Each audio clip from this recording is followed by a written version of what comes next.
Te doy la bienvenida a la Lección Divina de la fiesta de la dedicación de la Basílica de Letrán.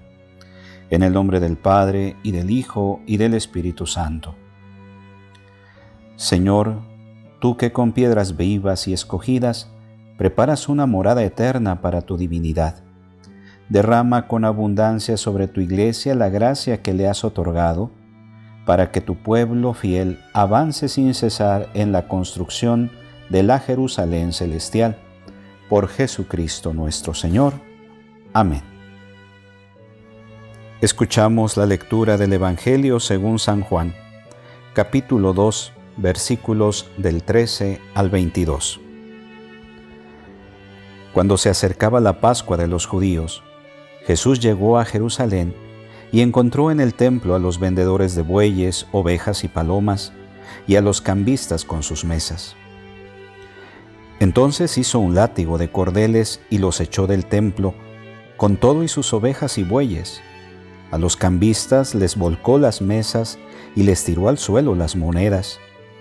Y a los que vendían palomas les dijo: «Quiten todo de aquí y no conviertan en un mercado la casa de mi Padre». En ese momento, sus discípulos se acordaron de lo que estaba escrito: «El celo de tu casa me devora». Después intervinieron los judíos para preguntarle: «¿Qué señal nos das de que tienes autoridad para actuar así?». Jesús les respondió: «Destruyan este templo y en 3 días lo reconstruiré». Replicaron los judíos: 46 años se ha llevado la construcción del templo y tú lo vas a levantar en 3 días. Pero él hablaba del templo de su cuerpo. Por eso, cuando resucitó Jesús de entre los muertos, se acordaron sus discípulos de que había dicho aquello, y creyeron en la Escritura y en las palabras que Jesús había dicho. Palabra del Señor.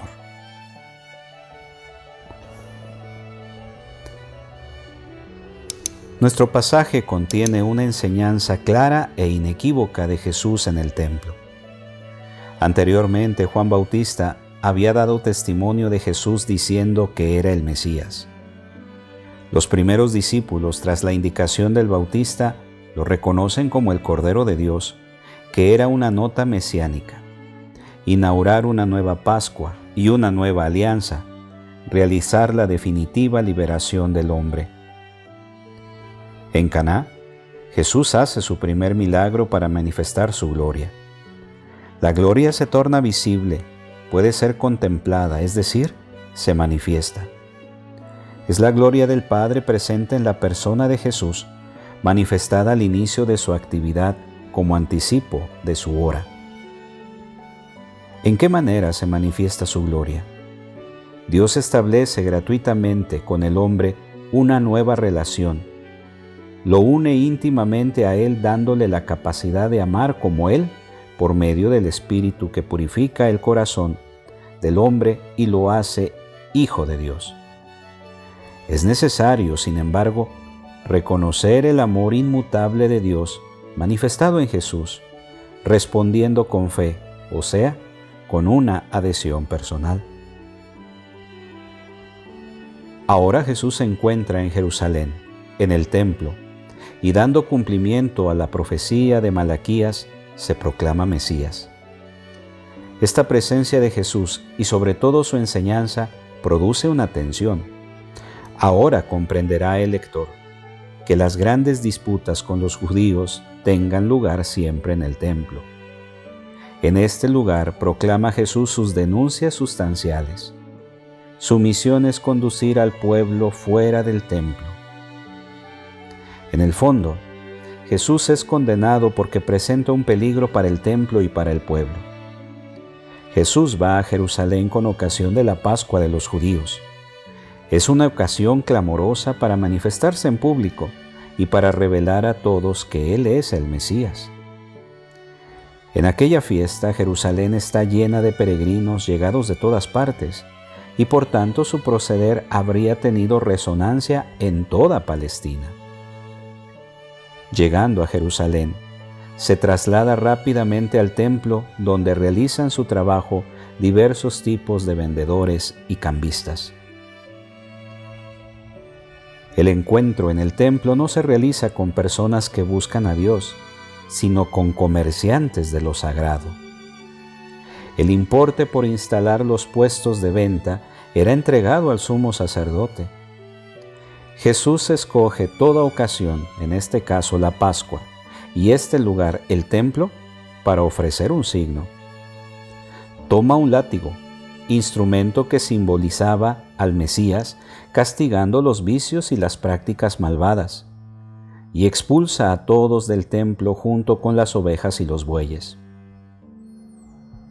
Es digna de notar su polémica contra los vendedores de palomas. La paloma era un animal que se usaba en los holocaustos propiciatorios, en los sacrificios de expiación y de purificación, sobre todo si los que lo ofrecían eran pobres. Aquí los comerciantes venden las palomas, es decir, venden por dinero la reconciliación con Dios. La casa de mi Padre. La expresión indica que en su obrar Jesús se comporta como hijo, que Él representa al Padre en el mundo. Han transformado el culto a Dios en comercio. El templo no es ya el lugar del encuentro con Dios, sino un mercado donde lo que interesa es el dinero. El culto se ha convertido en pretexto para el lucro. Jesús ataca la institución central de Israel, el templo, símbolo del pueblo y de la elección.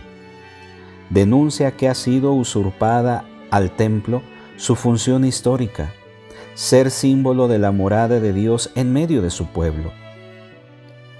La primera reacción al gesto de Jesús viene de parte de los discípulos, que lo asocian al Salmo 69. El celo por tu casa me devora. La segunda reacción viene de parte de los sumos sacerdotes, que reaccionan en nombre de los vendedores. ¿Qué señal nos das tú para actuar de esta manera? Le piden un signo. Él les da el de su muerte. Destruyan este templo y en 3 días lo reconstruiré. Jesús es el templo que asegura la presencia de Dios en el mundo, la presencia de su amor. La muerte en cruz hará de Él el templo único y definitivo de Dios. El templo construido por manos de hombre ha caído. Jesús lo sustituirá, porque Él es ahora la presencia de Dios en el mundo. En Él está presente el Padre.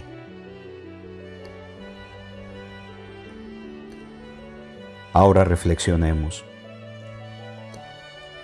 ¿Has comprendido que el signo del amor de Dios para ti no es ya el templo, sino una persona, Jesús crucificado?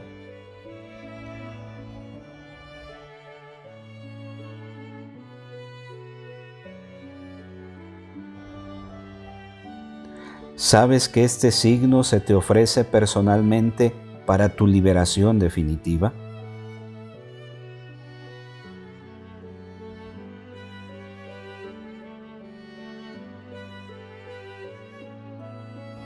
Oremos. Dios es nuestro refugio y fortaleza, socorro en la angustia, siempre a punto. Por eso no tememos si se altera la tierra, si los montes vacilan en el fondo del mar. Amén. Que tengas un bendecido día.